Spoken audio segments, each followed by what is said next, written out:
When they first met, Constance was unwillingly participating in a circus freak show, who is psychologically abused by children, Nevercracker dissolving feeling for her, helping her escape, marry her, and became a construction a house. On Halloween, children are making fun of Constance. She's angry and began to chase them off. Nevercracker tries to stop her, and she fell in a half basement and suffocated in wet cement. Nevercracker finished the house constructed in Constance's memory. A Halloween night, the house destroyed, and the three trio reported missing. In 2024, a teenager named Draven Hoover moved in a couple while back, playing the Draven complete working on a puppet based on a young girl looked like a rabbit. Draven hasn't decided a name yet, and Draven Hoover is obviously being a wood carpenter, even the puppet design, even a production designer, a prop maker. During the time, Kennedy was actually show up and Draven and Kennedy enjoying entertaining a puppet, while Kennedy holding his basketball that he has. Unfortunately for Kennedy accidentally hit himself with a basketball. Luckily for him, he managed to survive. However, his ball just landed on Nevercracker's lawn. The ball just rolled over back to Draven's house, realizing that Constance did it to Chowder, didn't want to do it the same thing that Kennedy. Kennedy grabbed the ball. Sooner or later, Kennedy is Draven's roommate.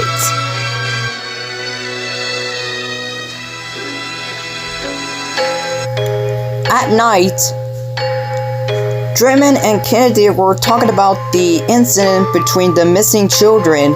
It is DJ, Chowder, and Jenny were reported missing in West Compton, Mayfield in 1999, which sounds particular.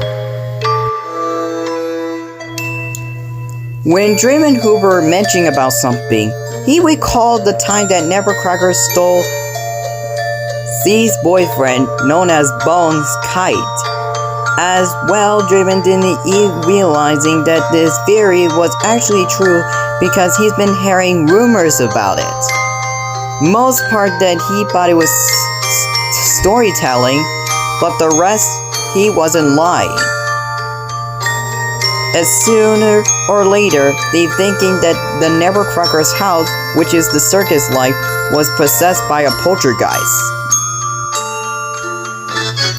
Draven and Kennedy called Amblin and Mato the Lions, the Italian YouTuber, about the house. But the house stayed quiet. When the Italian dismissed the report. However, it didn't know the what house are actually doing something next, since this house are acting like an actual house instead of being possessed. On the same date, Sage broke total. Draven's old friends from elementary school was with Draven and discussing about the truth about Constance. Some histories say that she is lived with a circus along with clowns, puppets, and candy, which sounds strange. Some rumors thought the circus was abandoned, but no, it's something else. Meanwhile, with Draven figured out the name of the puppy he was created at Al's house, and the name was Creamocchia. Draven finally successful naming it. Al's genie friend tapped the nose and, what do you expect, came to life. And of course, when Draven found out she was alive, soon he was first shocked. But he became calmer when he realized that he's just being overreacting. It was just an act. Meanwhile, Draven accidentally and Kennedy both knocked over some Morbin ice cream, dumping all the excess, causing them to transform like a Morbin character. Draven and Kennedy walk away as the Morbin transformation becoming. Draven, Kennedy, and Brooke filling the dummy filled with cough syrup or cold medicine, grab the water gun and adding their previous one, they offered the dummy to the house to eat, hoping they'll put it to sleep so they can find the heart, which is the furnace. The trick-or-treat bus stopped and saw the free trio. He attempted to grab the trio and put them in the bus, so thought it was to go trick-or-treating.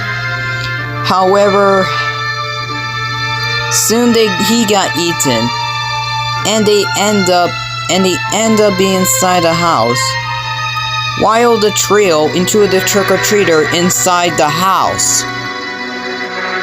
Meanwhile, inside of the basement, Draven found something. They had found the toy that Nevercracker stole and the shine.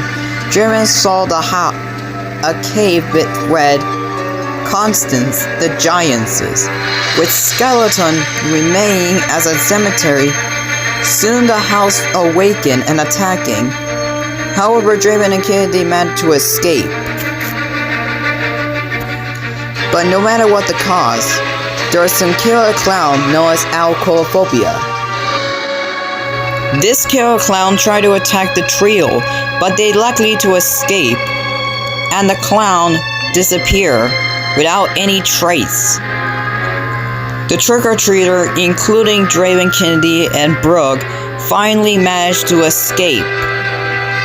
Draven convinced that DJ Child and Jenny were trapped and they need to set free. Overhearing, Constance became engaged using tree arm to lift the house from foundation and chase the poor innocent survivor.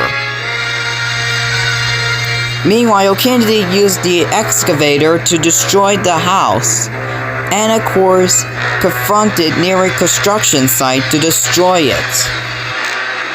Meanwhile, Draven and Brooke was actually at the construction site to try to figure out how to destroy it. And Draven pointed out, it turns out that destroying the heart, which is the furnace, which is obviously the correct answer for Draven. Draven means to do what DJ done a long time ago. And Kennedy was about to get killed by Constance possessing the house. The trick-or-treater and Kennedy run as Constance chasing them with the circus-like terror. At the top of hook of the crane, Draven and Brooke was lighting the dynamite and throw it to Draven. Draven managed to grab it and throw the dynamite at the chimney. The house exploded. The trick-or-treater, Kennedy, Brooke, and even Draven knocked over as the house exploded like fireworks, as fireworks flying around the sky. As the police and the ambulance show up. At the aftermath, Draven and Kennedy found out that Constance and the trio has been set free from the madness, while DJ and Chowder and Jenny were inside the Morbin suit this whole time. This means that his Constance's victim finally free from the torment. As Draven and Kennedy and Brooke walk away as the madness ends. Meanwhile, the trick-or-treater and the trio were actually seeing a lot of fireworks explosion. At Halloween night, this will be also a callback as the grand and glorious finale.